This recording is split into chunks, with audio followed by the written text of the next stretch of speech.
All right. Well, hello, everybody, and welcome into another episode of Marriage Matters with Ken and Shar. So great to have you in today. So, babe, how you doing today? Hey, I'm doing really well because I have two of my favorite people sitting across from me. Oh, besides you two, so three. Two of my granddaughters, actually my first and second born granddaughter, that are twins, and they live in Florida. So we're here going to be asking them and their brother a few questions about family traditions since we're coming up on the holiday season. Okay, before we introduce them, I just need to kind of tag the front of this episode with a big heads up. We're going to be taking the month of December off. So this episode will be the last one for about a month. Yeah. Yeah, And we're then going to have some time with our children, grandchildren, and children. which is really special for us, some holiday time. And then we'll be back with a brand new series in January. So nothing new will drop probably throughout the month of December after this episode here. So rather than start a new series and then break for a month, we thought we would just kind of end our time with this episode, kind of a little, Sours family chat time. Well, we're going to be talking about some family traditions, and especially during the holidays. And it's so how important it is for your family, for your children and grandchildren, and maybe great grandchildren to have family traditions during this time. We wanted to interview our grandchildren, a few of them, about their family traditions. So right now we're going to interview our two granddaughters, and then I did an earlier one with their younger brother Cal. So we'll be editing him in here too to get a little bit of Cal's thoughts about traditions and the importance. But let me just start by saying, look, traditions are a big deal. Somebody may say, well, how do you know that? Why is that such a big deal? Because the Lord's into tradition. I think of two traditions that have remained throughout the age of the church, the last 2,000 years since there's been the body of Christ. And those two being water baptism that we see done over and over and over again as each new person comes into the kingdom and is redeemed. They are to be water baptized in a public confession of their faith, right? So that's one of the traditions that the Lord assigned the church to continue doing throughout the time of the church. The other is communion.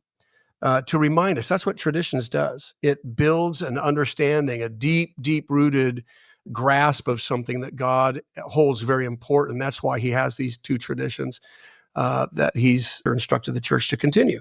Well, it makes me think about when we were raising our children, the biggest tradition we had on Christmas morning before we opened up any presents and had our breakfast is that we would take the Bible and we would read the Christmas story. And our children, year after year after year, they knew they didn't even want to do anything before we read the Christmas story because that's what we always did. And it was sweet to watch them be excited about that. And then when we started, they were able to read the Christmas story as they were be able to read. And now when we have our grandchildren, they're beginning to read the Christmas story for us. And it's just a sweet tradition that we've had for, almost 45 years now. My hunch is, without even talking to the girls yet, that our children, their parents, probably do just about the same thing on Christmas as well. That's what tradition does. It's a family thing that passes through from generation to generation. So go ahead and let's introduce the girls. Okay, well, I'm going to introduce our firstborn granddaughter, who was about how many minutes before your sister you were born? 1 minute, just one. Yeah. Just one, huh? And this is Caroline Kate, and she's 12 years old, and they're visiting from Florida, and we just thought we'd like to hear a few things about your traditions that you do and how important are your family traditions. You have family where do you have family, Caroline? I have family in Tennessee, Washington, D.C., Texas, California. I think that's it. And you have Florida. In Florida. Yeah, in Florida, but you don't have any extended family in Florida. No extended family in Florida. So all your family and all your cousins are out of state. Yeah. So tell us about a couple of traditions that come to your mind really quickly about Christmas. Let's see. The first thing that we always do in Christmas is we never like spend it alone. We always will go to California or Tennessee. if we go to Tennessee, our family from Texas will come up with us. And you guys are the oldest grandchildren in that family. How do you like it with your new cousins that are being born? And what kind of traditions do you do on Christmas morning with your Tennessee family? On Christmas morning, we always, before we eat breakfast or read the Christmas story, we open our stockings. And then we eat breakfast, and it's usually monkey bread or our aunt's cinnamon rolls. My favorite. And then after we do that, we read the Christmas story. So on to the next granddaughter, my second born granddaughter, and her name is Ellie Rachel.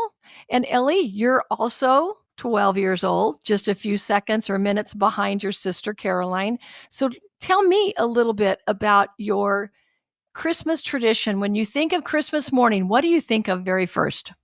When I think of Christmas morning, I think, as every kid thinks, they think presents, because we're kids. But we have two different Christmases because we switch off from California, Tennessee. But in Tennessee, we wake up, and all the kids wake up early. We're the oldest, so we have 5-year-olds and 2-year-olds and 3-year-olds, and they're always just thrilled. We have a newborn. Oh yeah. But we'll wake up and we wait for all the parents to get up, which is like the worst hour in the world. Yeah, isn't that just absolutely agonizing? Yes. And then when we wake up, Time never passes as slowly as that, does it? no, it's the worst. And then we get to open our stockings when all the parents are up, and all the kids always get a lifesaver book, and we always eat our lifesavers very differently. Our little cousins, they eat them pretty fast. Our younger brother Cal, he eats them like they were little, like, gummy bears. He eats them so fast, and then we save them all through the year. So how in the world did lifesaver books become a thing? Because that was in your family too, Charlene. That was a big deal. Every year, that's what I got my dad for Christmas, was a lifesaver book. And every time I see one, I just think of my dad and the family traditions we had, which was so sweet. Well, it makes me ask the question. So something just goofy like that, what do those things cost? A couple bucks. Okay, let me ask the question. Would you girls, let me ask you first, Caroline. Okay. Would you think it off if they didn't show up one year, those little lifesaver books?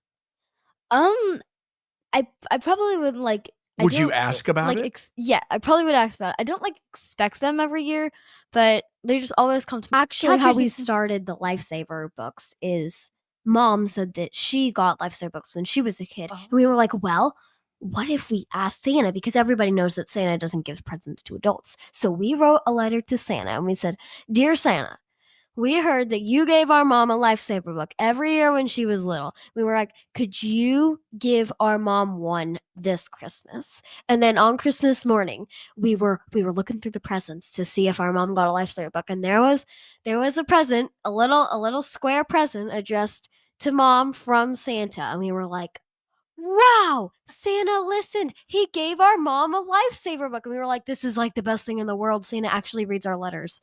And we were like, this is great. And then lo and behold, we woke up, looked into our stockings, and we got a lifesaver book too from Santa. Okay, so something just that minor, right? But see what it does? It connects you to an entirely different generation, not just your mom and dad, but that connected you to grandparents.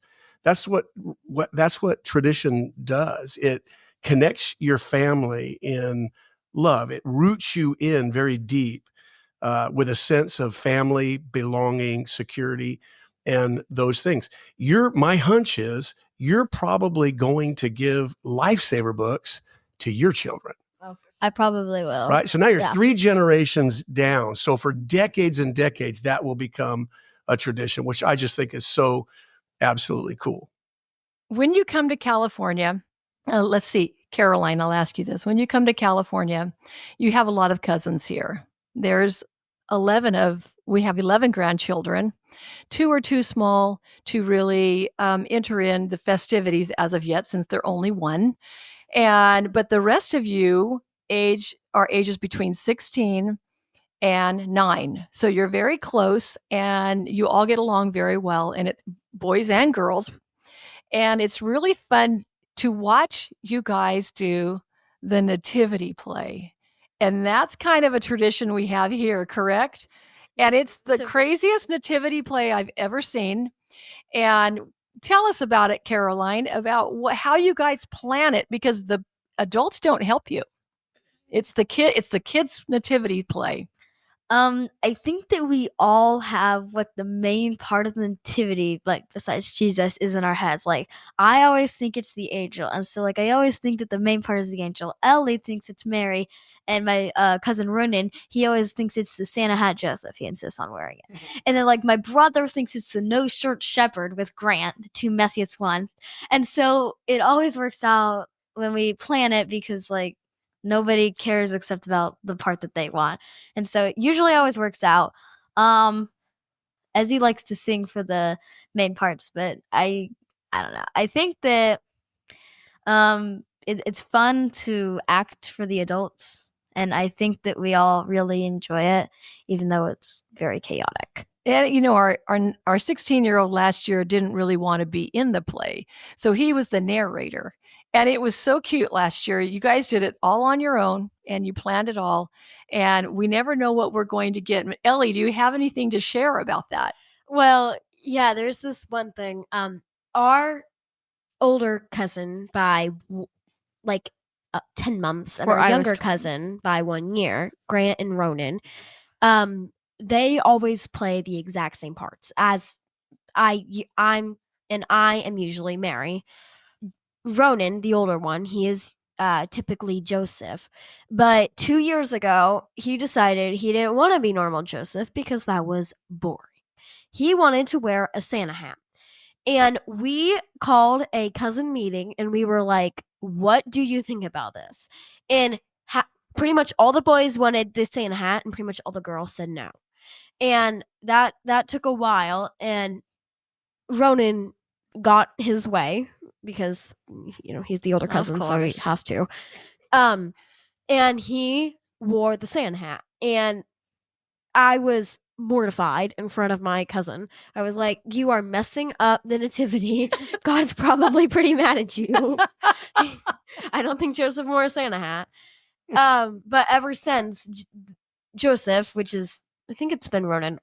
It's been every Ronan time every year. But he has always worn the Santa hat, and it's great. I don't know why I was embarrassed, but I don't know. I guess Joseph wasn't in a Santa hat. So do you guys think that you'll have that memory forever? Yeah. You'll hang on to probably, that, yeah. right? I think so too. So what about just at home? Do you guys have traditions, things you do at home, like at bedtime, mealtime, days off, stuff like that? Caroline, what do you think? We have a Christmas break, just as most of the schools.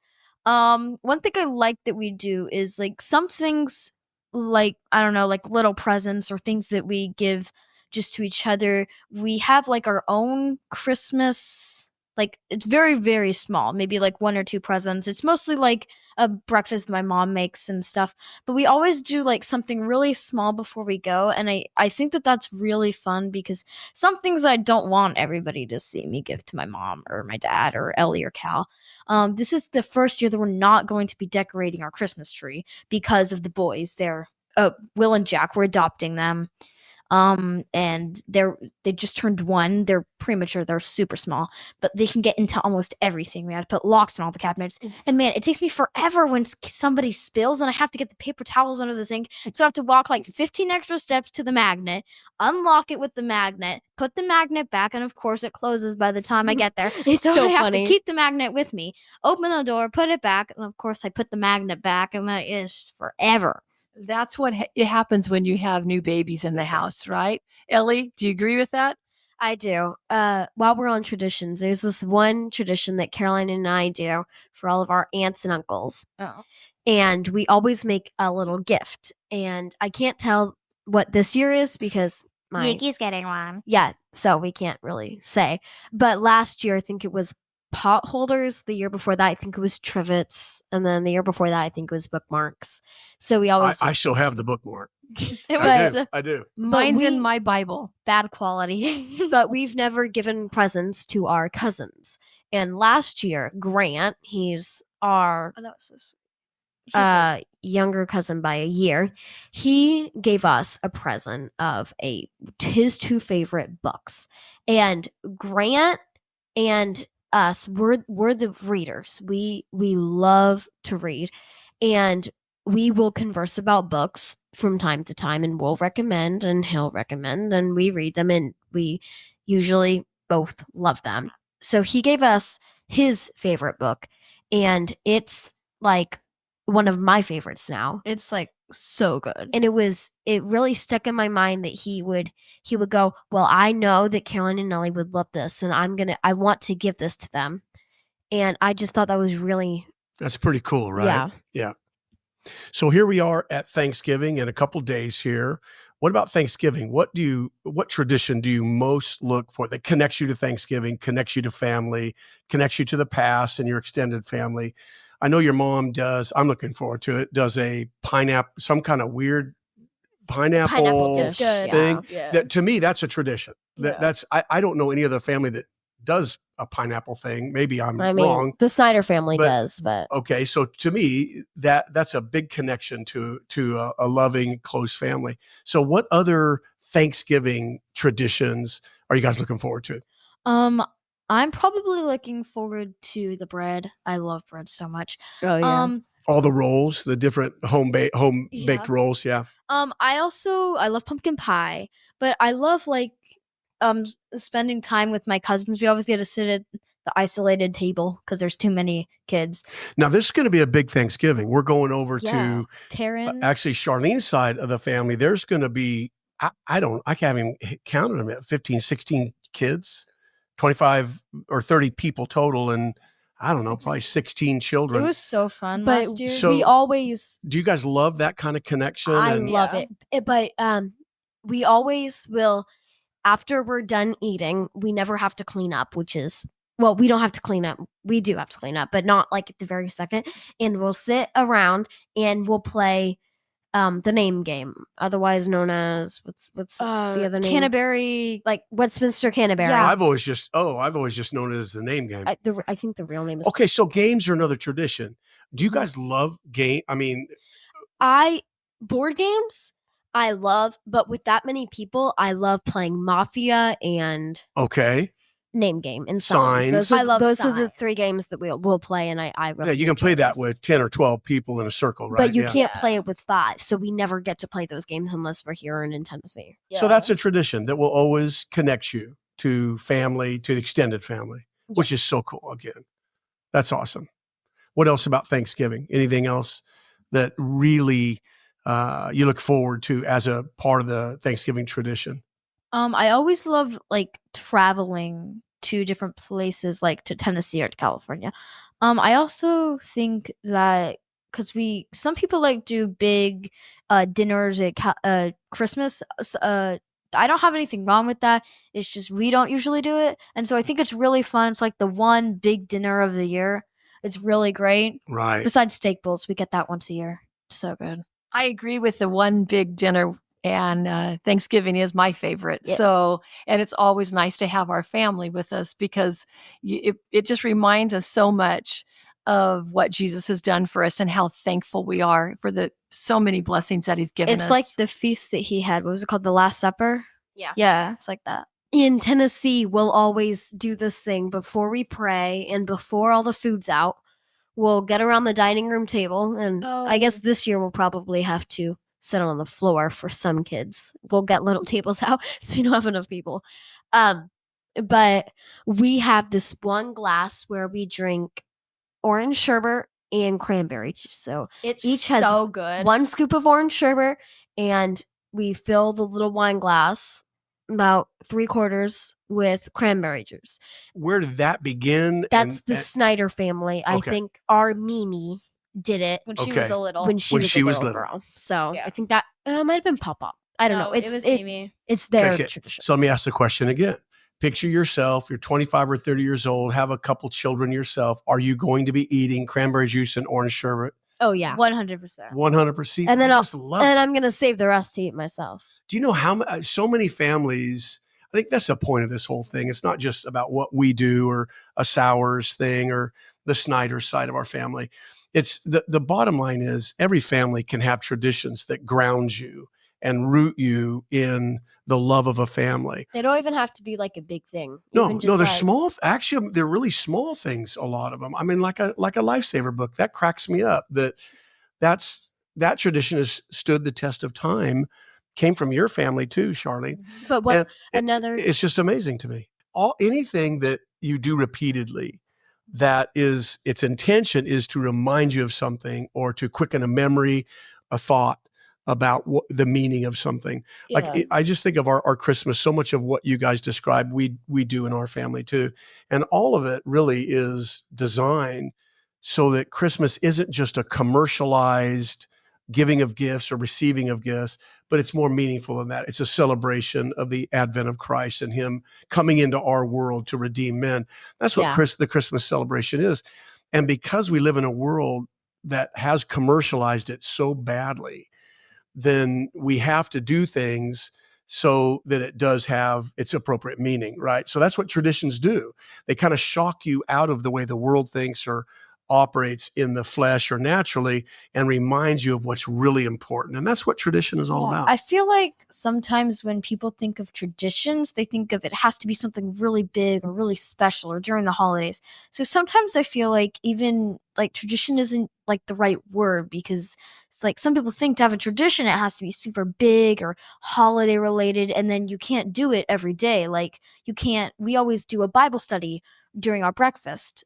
Like we're reading through the book of Genesis right now. Like a devotional. Right. Yeah. And like some people would think that like that's not a tradition. No, it's not during tradition. a holiday. No, yeah. And like it's not humongous. Yeah. Like so when you go to bed at night, does mom or dad come in and pray with you? Yeah, Yes, we read every stories. night. we read Dad we're reading Little Women right now. Yeah. Okay. And our dad, he's very tiny. So we'll read to 8:30, and then half an hour later, he'll be coming out and checking on us, and we'll still be reading with mom. Yeah. We always fight over mom. Yeah. Who So gets to read? yeah, because mom will always go overtime with us, and dad will close the book at 8:30.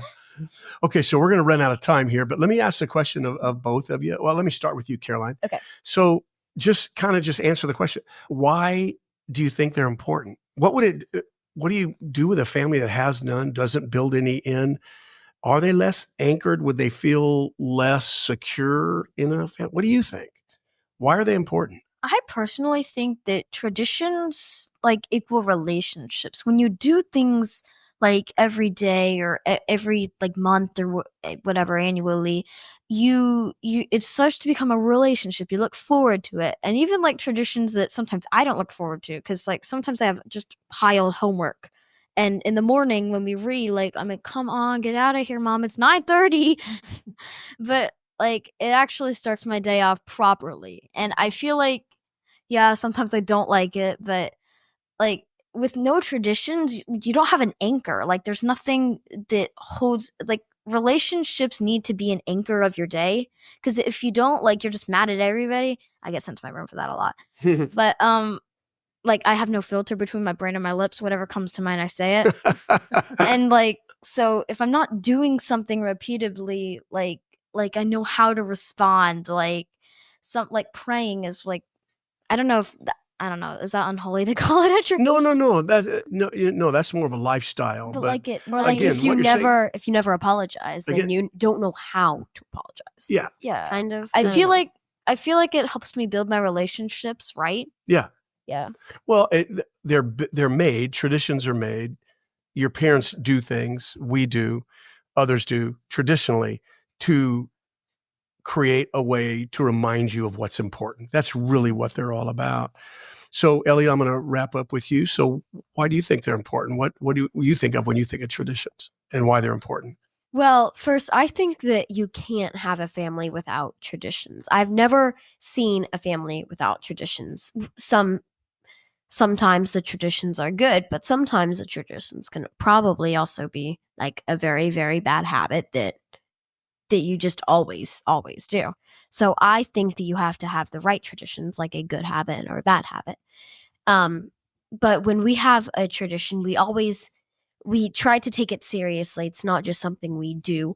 We try to do it with a good attitude and so that it has realize meaning. Yeah, it's not just you're not even thinking. It's just rote. I don't care about it, but it actually has meaning. Yeah, like listening. Our kindergarten teacher always said you have to listen with your eyes, your ears, and your whole body. If you're just listening with your ears, it's not actually meaning anything. Well, yeah, like the Christmas morning tradition of reading from Luke 2 or reading the Christmas story or something. Like you could put you could put it on audio and open your presents, and it's not like you're actually Right, reading the right. story. Like if you're reading your phone. So they need to it's be. not helping. There's a reason we do them, right? Yeah.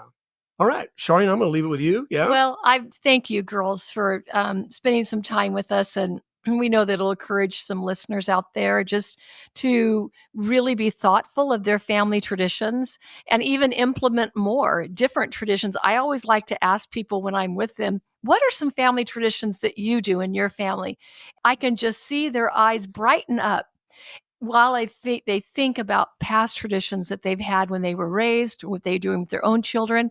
And it even inspires me to keep adding traditions in our own family too. So I think that is why we want to do this podcast, saying it's important that you as a couple, as a married couple, really be thoughtful about the traditions that you do and implement in your family, because it does mean something to other people for the rest of their lives. Yeah, and I think the bottom line is just keep adding more pumpkin pie every Thanksgiving. Pumpkin pie, Sorry, I'm baby. joking. And apple pie. That just had to slip out. All right, say goodbye, girls. Bye, y'all.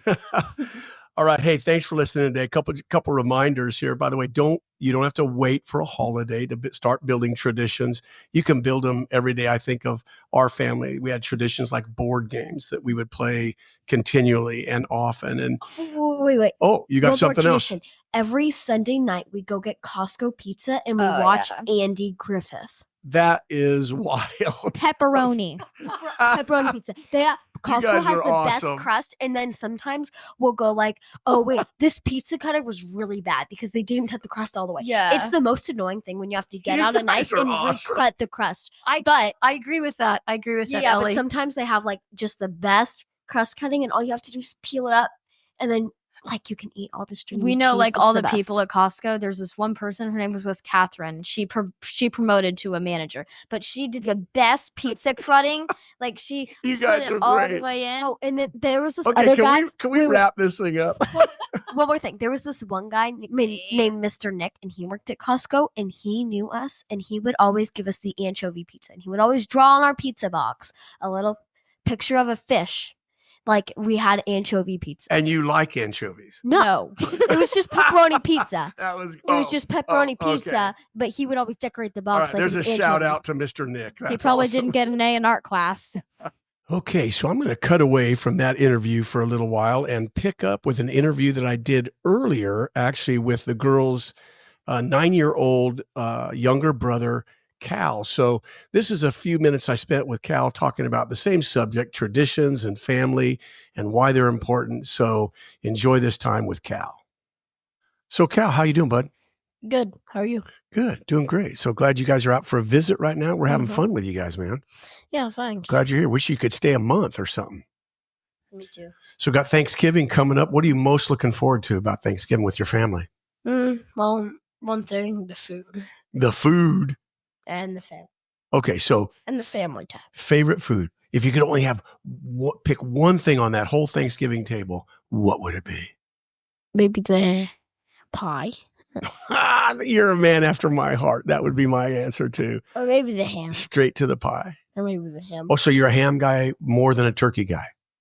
I like turkey with the skin rotisserie chicken. Oh, Okay. I love rotisserie chicken. With the skin. Okay. We call it peep peeps. You call it what? Peep peeps. When we get a rotisserie chicken Oh. from Costco, Okay, yeah. we do peep peep peep peep. And she gives us like a little sample of the skin and Oh, yeah, yeah, and yeah. we can like extra skin, please. So other than the food, what do you love about Thanksgiving with family? Well, I like the family football game. That's really fun.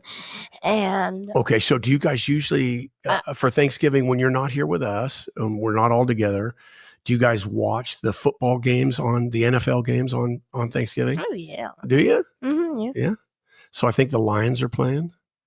Gonna watch the the Lions game? I feel like the Lions usually play. They're kind of, them and the Cowboys are kind of traditional there. Yeah. Yeah. So that's I can't wait to watch the Texas A&M and Texas game. That's a big game.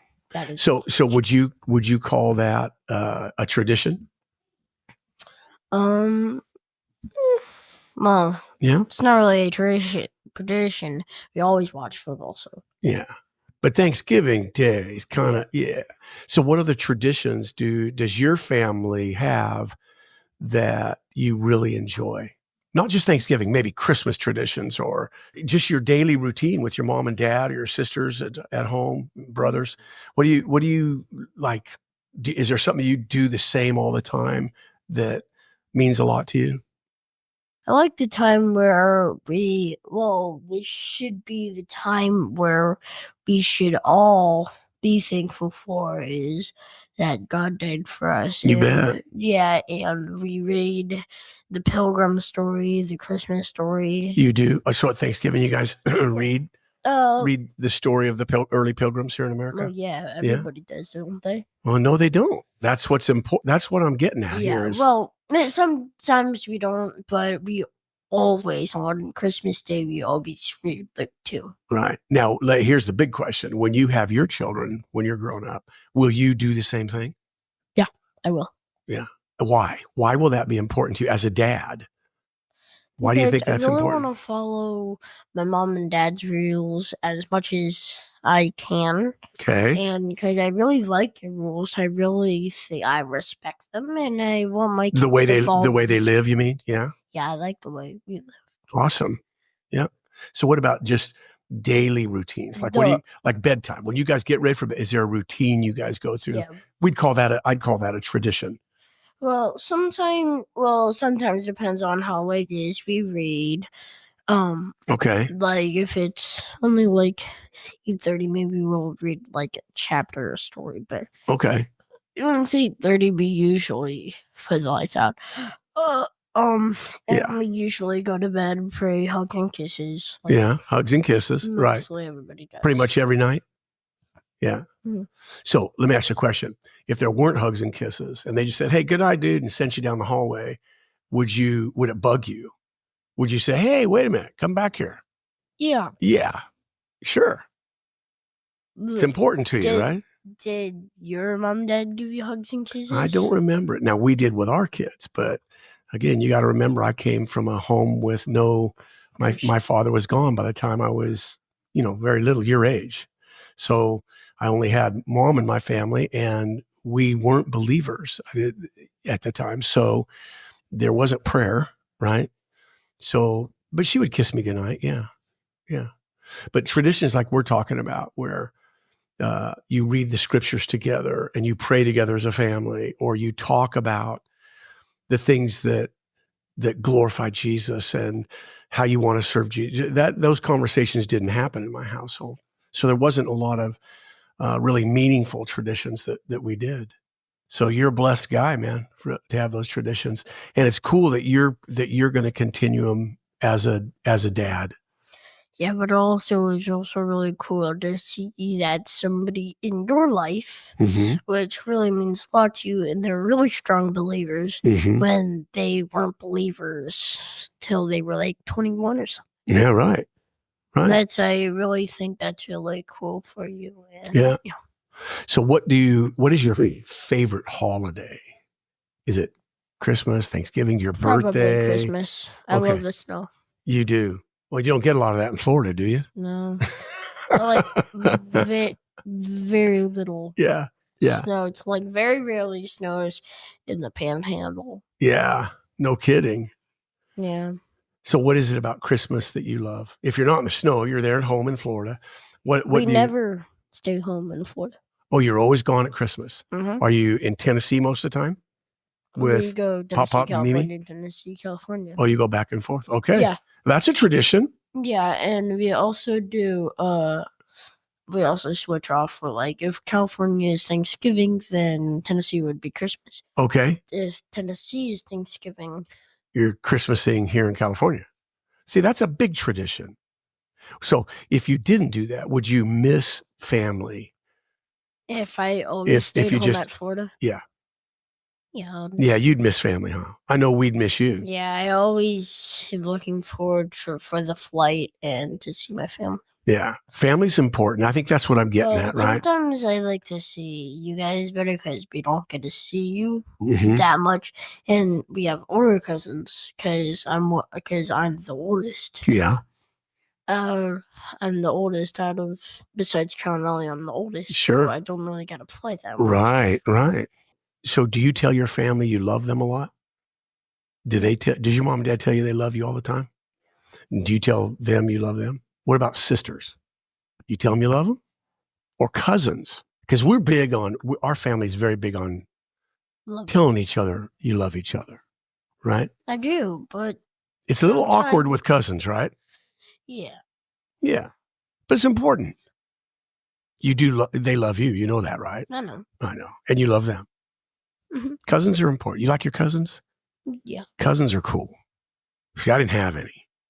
didn't. That wasn't raised, well, we'll have them, but we didn't know each other. We weren't raised close as a family. You're really a fortunate guy to have tight family like this. And it's also very fortunate that my whole family and my extended family is Christians. It's pretty cool, right? We Yeah. always believe in the same religion. And if we weren't, then I would say, Jesus did die on the cross. And people would be like, and our cousins would be like, what? Yeah. I didn't even know that story. I didn't know that Jesus had died on a cross for me. When I was little, nobody told me, right? So your children, like you, will grow up knowing the story of God's love, that he sent his son to die for And them didn't your so they dad- could be forgiven. Yeah, and didn't your dad become a Christian? He did later on, very late in life. Yeah, So after the divorce, he became a Christian? correct. Did you see your dad and mom? Did you ever see your dad because you lived with your mom? Did you ever see them for like a vacation or something? Yeah, after the divorce, I don't remember them together. So I was pretty young when they divorced. So they were never together after that. But I would go see my dad. By yourself? Yes. And then he remarried another woman pretty quickly after their divorce. So that's my stepmother. Her name is Lou, and I love her very much. Didn't she become a Christian too? They did. She did. She loves Was she Jesus. And her son that my dad raised with her became a believer. And their names are Dave and Kim. And we love them very much. And they love Jesus. Is that your step? It's my step brother. Yeah. But he's like a brother. I love him. I love my brother and my sister. Is he still alive? Yes. Yeah. I just saw him the day before you came here. I was with him. Oh, nice. Yeah. Cool. We went down to see my dad. Yeah. So family's big. My family wasn't like yours, a little spread out, got all broken up. Divorce kind of does that, but I'm watching your family and it's pretty awesome. And I think the point I'm making, Cal, that we're talking about here is that it's kind of like the Parent Trap, how they get divorced and they get then to get blended. Yeah. What's cool about it is it's all those traditions, praying together, reading the scriptures together, worshiping the Lord together, hugging and kissing at night before you go to bed, and reading stories together that make a family tight, right? And that's what you're going to hand down to your kids. And those are the same. See, without those traditions, there's not really an anchor that holds you steady, right? So it's pretty cool that your mom and dad have built so many traditions in your life, and we're going to enjoy a lot of them right here at Thanksgiving. Yeah. For 3 things. Mm-hmm. Was any other of your family pastors? No. Well, okay, that's not true. I've heard that I have a grandpa. I never met him. That was a minister. Yes. Cool. Yeah. So, my next thing, it's kind of like a heart that's broken and then glued back up again. Say it again. It's kind of like a heart is broken and then glued back up again. Yeah, right. Very much like that. Well, I love you, Cal. Thanks for sharing with me. Yeah. Besides, when I say 3 things, What's 3? that was my 3. That was my 3 things when I said 3 things. Perfect. Okay. Perfect. You good then? Yeah. All right. So I'm ready to enjoy a bunch of traditions for us this Thanksgiving. You? Yeah, we'll do a lot of cool stuff. Even from the food we eat is like, I know your mom does this pineapple thing for Thanksgiving, right? It's really good, right? Yeah. Okay, Cal, we're going to sign off, okay? Okay. Love you, buddy. Have a good day. Happy Thanksgiving. So glad you're here. Yeah. Okay. Have a great day. Bye-bye.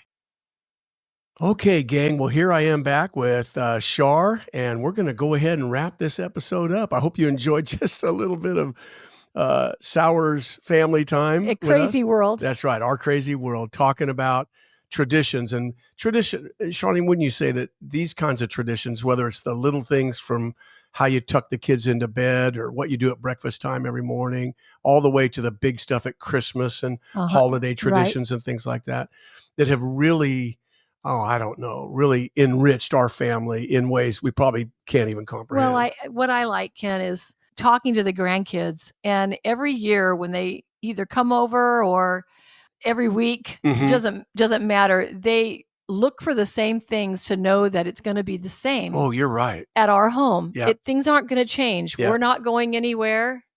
Hopefully anytime soon. You know, just as you said that, I was reminded, we have this piece of furniture as you come in our garage, which a lot of them, they enter right through the garage, the back door.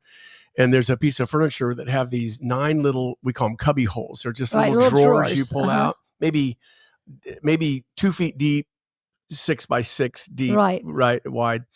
And we often have little treasures in there for them, either just a goodie, candy or licorice or something, in there. And the tradition here is when they come visit, they come straight in that back door and they go straight to their little cubby, their little pull-out drawer. Because at grandparents' house, it's probably not good, but they might get a candy. They and usually they're so do. excited. Now they still have to ask before they eat it. Right. But at least they have it. Their eyes light up like, look what I got. And it's like so sweet. So they don't, no matter what door they walk in the house, they go straight there. They're there within a minute. Funny how they can remember those things. Can't remember to make their bed, but they can remember to check their cubby. Yeah, check their cubby hole. So anyway, traditions, they just enrich life. They build relationship and unity with the family. So our encouragement to you as we come into the holidays is to keep doing the traditions you do. Hang on to them. Some of them, by the way, are generations old. They come down from great-great-grandparents. Some we don't know where they come from. No, you can't even find the origin. But it's so sweet to see those traditions be passed down in your heritage to your family. And it matters. It really matters. Yeah. They'll remember it all their life. And even as I was asking the grandkids, you heard this, I said, will you do this? And their answer was immediately, oh yeah, I'll do this. There's no question that we'll keep doing these little things that we do in the holidays or whatever. It's awesome. Okay. So thanks for being in with us. Have some wonderful holidays. Remember, we're going to be off through December, no new episodes until first week of January. And then we'll be opening up a brand new series here on Marriage Matters with Ken and Shar. Okay. So God bless you guys. Happy holidays to you. Merry Christmas. Bye-bye.